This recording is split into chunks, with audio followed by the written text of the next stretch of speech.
Ik heb tot 2 keer toe heb ik zeg maar contact gezocht met de gemeente of we toestemming kunnen krijgen.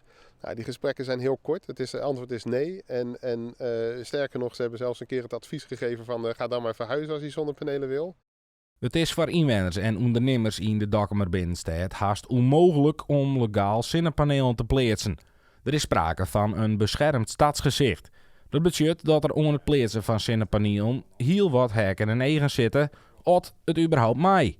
Ja, ergens snap ik dat de Dokkum een mooi stadje is en dat vind ik ook. En dat we het beschermd stadsgezicht ook moeten behouden.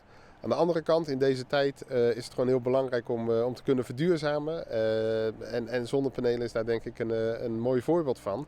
Ja, ik denk dat de gemeente misschien daarin wat flexibeler zich moet opstellen.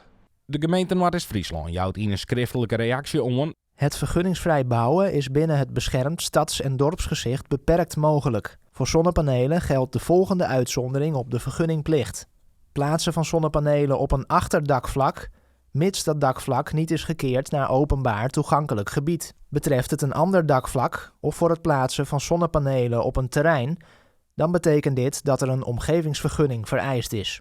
De werkgroep Verduurzaming van de wijkraad in de Binnenstad liet weten dat zij hopen dat er gauw wat verromming in de zonnepaneelregels komt. En wat ben je vervolgstappen? Hoe zorg je richting de toekomst? Ja, vervolgstappen. We zullen niet zo snel de stap naar de rechter maken, zeg maar. Daar geloof ik niet in. Wel hoop ik gewoon dat dit soort aandacht er ook voor zorgt dat de gemeente mee gaat denken en gaat meekijken met ons als bewoners naar oplossingen. En net zei het van je hem maar verhuizing. Nee, dat is denk ik niet het beste antwoord wat ze kunnen geven. Nee.